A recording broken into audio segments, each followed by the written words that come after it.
মধ্যে কিছু হয়েছে কি না সবটা পরে বলবো। আজকে স্টেশন থেকে ব্লগ শুরু করছি খাগড়াঘাট রোড। এখন আমরা যাচ্ছি বিয়ে বাড়ি, মানে আজিমগঞ্জে দোস্তুরহাটে একটা ফ্রেন্ডের দাদার বিয়ে আছে, সেজন্য যাচ্ছি। গিফট ড্রেস পরে নিয়েছি, এটা আমার হেভি লাগছে, হেভি হালকা ফুলকো রেডি হয়েছে। গরমে মানে পুরো ঘেমে যাওয়ার মতো অবস্থা। দিনের বেলায় বিয়ে, বুঝতেই পারছো। চুলটাকেও বেঁধে নিয়েছি, চিপু লাগছে, যা লাগছে। আর এই সালোয়ারটাও কিন্তু আমার ঈদের আর একটা সালোয়ার, এটা পরিনি তো কোনোটা ড্রেসের মধ্যে এটাও আর একটা। যাই হোক চলো ব্লগটা পুরো দেখতে থাকো, ওর আউটফিটটা দেখাচ্ছি, দাঁড়াও। সেই খাগড়াঘাট রোড, ও এই স্টেশন আসতে যা ঝামেলা হয় না, প্রচুর ঝামেলা। মানে আমাদের জন্য পেছন সাইড, মানে উল্টো সাইড। চলো দেখি, ট্রেনটা 11:51, এখন বাজে 11:45।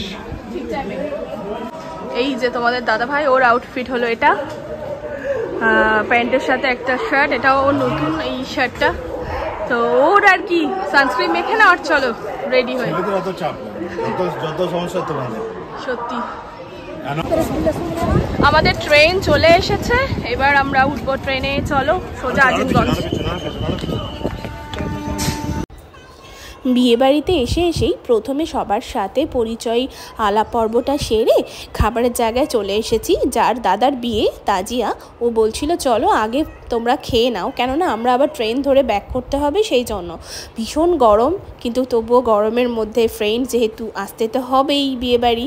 আর এই যে এটাই হলো তাজিয়া, এরই হচ্ছে কি আজকে দাদার বিয়ের রিসেপশন। 2 দিন ধরে রিসেপশন হচ্ছে, আজ হলো ফ্রেন্ডদের। এত গরম, পুরো গরমে ঝলসে যাচ্ছি। এসে থেকে তো ওরা রেডি, মানে নতুন বউ যে তাকে তো তাজিয়া রেডি করা ছিল, ও তো নিজে মেকআপ আর্টিস্ট। তারপরে ওখানে আমি ছিলাম, গল্প গুজব করছিলাম, তো সবার সাথে পরিচয় করছিলাম। ও তো বসেছিল, এখন চলো খাই, খিদে পেয়ে গেছে। মেনু চলে এসেছে আমাদের এখানে। রাহুল আর রিয়া, মেনলি ওর নাম তো রিয়া শুনছিলাম। তো দুজনের শুভ বিবাহ উপলক্ষে প্রীতিভোজ অনুষ্ঠান। তো এখানে রয়েছে মেনু, তোমরা কষ্ট করে পড়ে নিও। ঠিক আছে, থ্যাংক ইউ। ঠান্ডা জল চলে এসেছে। বসে পড়েছি খেতে। প্রথমেই সস, স্যালাড, চিকেন স্যাটে দিয়ে দিয়েছে, গরম গরম একদম।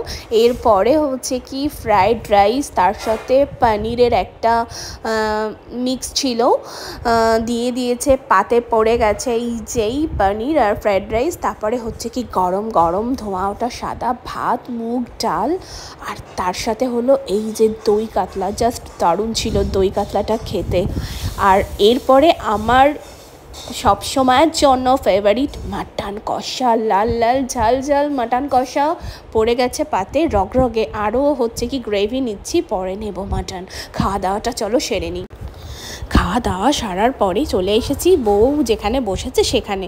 আর সুইটসে ডেজার্টে অনেক কিছু ছিল, সেগুলো আর দেখাতে পারিনি। এখানে চলো একটু ফটো ক্লিক করে আমাদের বেরিয়ে যেতে হবে, ট্রেন ধরতে হবে। ওরা দুজন ফটো তুলছে, ওদের ফটো তোলা হলে তারপরে আমি ওদের বলে আর বেরিয়ে যাব।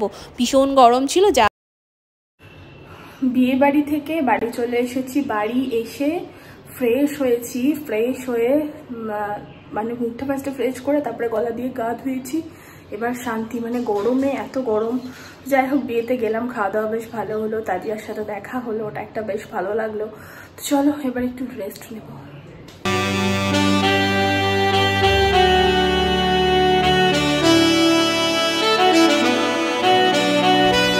আসলে আমরা দুজন এসেছি একটা বিশেষ কাজে, পদ্মার পাড়ে। ভীষণ সুন্দর ভিউ। সারাদিন আমরা কাজ করে যাচ্ছি দুজন মিলে, সকাল 9টা থেকে এখন বাজে কটা? 3টে বাজছে। আমরা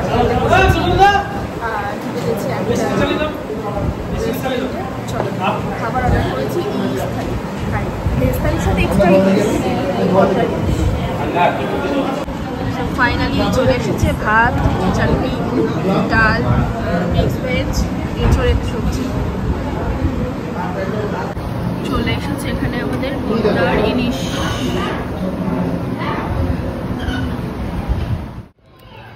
ফাইনালি আমাদের খাওয়া দাওয়া কমপ্লিট হয়ে গেল, লাঞ্চ করে নিলাম এখানে। মানে এতটা শরীরটা খারাপ করছিল লাঞ্চের জন্য, তাই না? চলছিল না, মানে গরমে যে অবস্থা না, প্রচণ্ড গরম। তো লাঞ্চ তো অবশ্যই দরকার। আর ও তো সব কিছু রেডি ফেডি করে নিয়েছে, জলের বোতল হাতে নিয়ে নিয়েছে।